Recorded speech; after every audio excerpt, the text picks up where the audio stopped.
मैदान में उतरते के साथ ही अनुपमा सिंह और उनके पति ने अपने विपक्षी उम्मीदवार पर लगाए कई गंभीर आरोप। मोदी जी की गारंटी धनबाद में काम नहीं आएगी, क्योंकि मोदी जी ने उस प्रत्याशी को उतारा है जिस प्रत्याशी ने महिलाओं का यौन शोषण करने का काम किया। मोदी जी ने उस प्रत्याशी को उतारा है जिसने राम मंदिर बनाकर एक महिला जो ठेला लगाती है वहां पे उसका जमीन हड़पने का काम किया। कांग्रेस पार्टी के प्रत्याशी अनुपमा सिंह आज पहली बार धनबाद में उतरी थी और धनबाद में उतरने के साथ ही अपने पति के साथ उन्होंने विपक्षी प्रत्याशी ठुल्लू महतो पर ताबड़तोड़ राजनीतिक हमले करने मतलब उनका तो ऐसे लिस्ट था ना, तो मेरा तो दिमाग खराब हो गया। 49 केसेस, यहाँ एक केस होगा तो इंसान को नींद नहीं आता है। ये छोटा सा केस कैसे हो गया मेरे ऊपर, और 49 केसेस के साथ कोई अपना प्रत्याशी कैसे उतार सकता है। अनूप सिंह यही नहीं रुके, उन्होंने झारखंड के पूर्व मुख्यमंत्री रघुवर दास के बेटे पर और रघुवर दास पर भी कई आरोप लगाए। मोदी जी ने उस प्रत्याशी को उतारा है जिसने रघुवर दास के समय में कोयला चोरी का चरम सीमा पार कर दिया था। ललित दास आते थे ठुल्लू महतो के घर, क्यों आते थे, किसलिए आते थे, कितना पैसा लेके जाते थे, ये ठुल्लू महतो जी से बताना होगा। कल कांग्रेस पार्टी ने धनबाद लोकसभा सीट का ऐलान कर दिया है और उन्होंने अपना प्रत्याशी के रूप में अनुपमा सिंह की घोषणा की है। अनुपमा सिंह जैसे ही धनबाद लोकसभा पहुंचती है, कांग्रेस और झारखंड मुक्ति मोर्चा के लोग उनका जमकर स्वागत करते हैं और ये काफिला जैसे ही आगे बढ़ता है, धनबाद के जिला कार्यालय अनुपमा सिंह पहुंचती है। प्रेस कॉन्फ्रेंस का आयोजन किया जाता है जहाँ अनुपमा सिंह प्रेस को संबोधित करती है और अपने विपक्षी जो प्रत्याशी है ठुल्लू महतो उन पर जोरदार हमले करते हैं। अनुपमा सिंह उनके पति भी भारतीय जनता पार्टी के उम्मीदवार ठुल्लू महतो पे जोरदार हमला करते हैं। सबसे पहले आपको प्रेस कॉन्फ्रेंस के मुख्य अंश को सुनाते हैं। मोदी जी की गारंटी धनबाद में काम नहीं आएगी, क्योंकि मोदी जी ने उस प्रत्याशी को उतारा है जिस प्रत्याशी ने महिलाओं का यौन शोषण करने का काम किया। मोदी जी ने उस प्रत्याशी को उतारा है जिसने राम मंदिर बनाकर एक महिला जो ठेला लगाती है वहां पे उसका जमीन हड़पने का काम किया। मोदी जी ने उस प्रत्याशी को उतारा है जिसने रघुवर दास के समय में कोयला चोरी का चरम सीमा पार कर दिया था। ललित दास आते थे ठुल्लू महतो के घर, क्यों आते थे, किसलिए आते थे, कितना पैसा लेके जाते थे, ये ठुल्लू महतो जी से बताना होगा। मोदी जी ने उस प्रत्याशी को उतारने का काम किया है जो एरिया 1 से लेके एरिया 6 तक आतंक का एक नाम है। मेरा विधानसभा भैरव विधानसभा और ठुल्लू महतो जी का विधानसभा जहाँ उनका खत्म होता है वहाँ मेरा चालू होता है। आप जाके पूछिए, वो तो सज्जन व्यक्ति थे हमारे जलेश्वर महतो जी कि उन्होंने रिकाउंटिंग नहीं किया। अगर रिकाउंटिंग जो उनका राइट था अगर करते तो ये जो 800-900 वोट से जीते हैं ठुल्लू महतो जी आज हारे होते। 5 साल बाद धनबाद में आएंगे, ऐसे ऐसे करेंगे, फूल माला छीटेंगे, चले जाएंगे। अच्छा, ठुल्लू महतो जी को क्यों टिकट मिला? पीएन सिंह जी अगर आवाज उठाएंगे, आपको पता है बीजेपी में कोई आवाज नहीं उठा सकता, बीजेपी में कोई भी आवाज नहीं उठा सकता।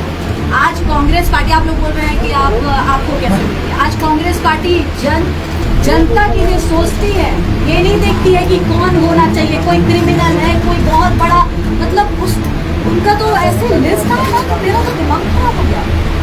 49 केसेस, यहाँ एक केस होगा तो इंसान को नींद नहीं आता है। ये छोटा सा केस कैसे हो गया मेरे ऊपर, और 49 केसेस के साथ कोई अपना प्रत्याशी कैसे उतार सकता है।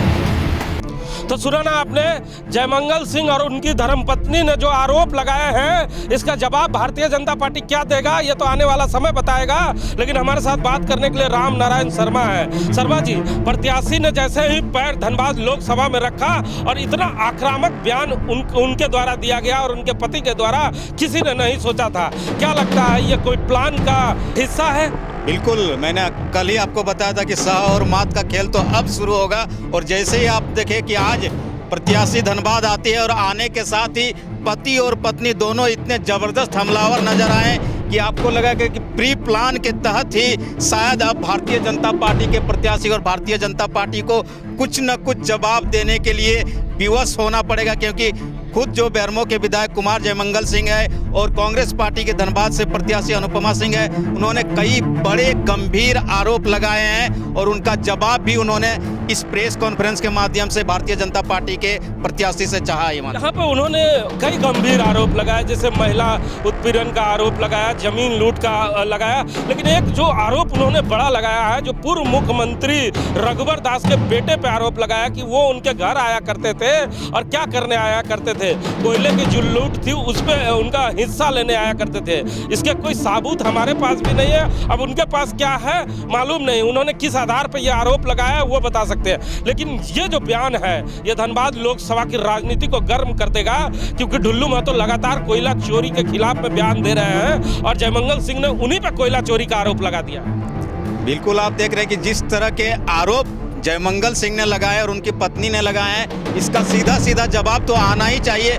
लेकिन जिस आरोप को कहा जा रहा है कि पूर्व मुख्यमंत्री के पुत्र तक पर यह आरोप पहुंच गया, यानी ये जो राजनीति धनबाद की वो अब पूरे झारखंड में फैलती जाएगी, ऐसा साफ साफ संकेत नजर आने लगे हैं। और एक बड़ा आरोप है कि चूंकि कोयला चोरी धनबाद नहीं पूरे झारखंड की सबसे बड़ी समस्या में से एक माना जाता है, उसमें बीसीसीएल भी आते हैं, हमारा बेरमो का सीसीएल भी आता है। ऐसे में सीसीएल के एक क्षेत्र के विधायक, बीसीसीएल के एक क्षेत्र के विधायक जो भाजपा के संजोग से प्रत्याशी है, उन पर सीधा सीधा आरोप लगाते हैं कि उनके यहाँ पूर्व मुख्यमंत्री के पुत्र क्या लेने के लिए आते थे, ये क्लियरिफाई होना चाहिए। जो प्रत्याशी है वो बार बार कह रहे हैं कि 49 केसेस, ऐसे लोग को नरेंद्र मोदी उम्मीदवार कैसे बनाते हैं। उन्होंने नब्ज धर लिया है, सरजू राय जो बातें किया करते थे लगता है बड़ा गौर से उन्होंने सुना है और उन्होंने धर लिया है और बार बार ये बताने का प्रयास किया जा रहा है कि धनबाद लोकसभा में एक अपराधी चरित्र का व्यक्ति को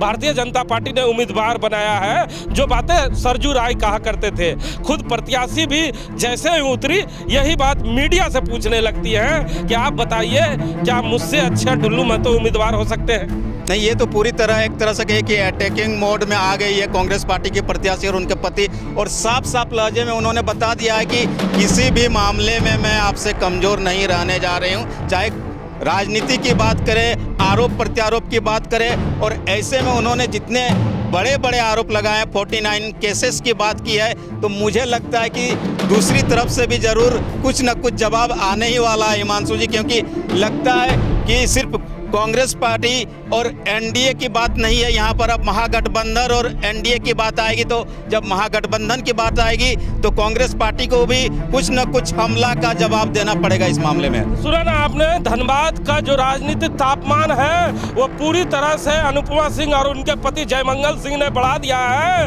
यहीं पर कई सुखद तस्वीरें भी आ रही है जहां अनुपमा सिंह ने धनबाद पहुंचने के साथ ढुल्लू महतो पे कई आरोप लगाए, वहीं जो पुराने कांग्रेसी थे उनके घर पहुंचकर उनका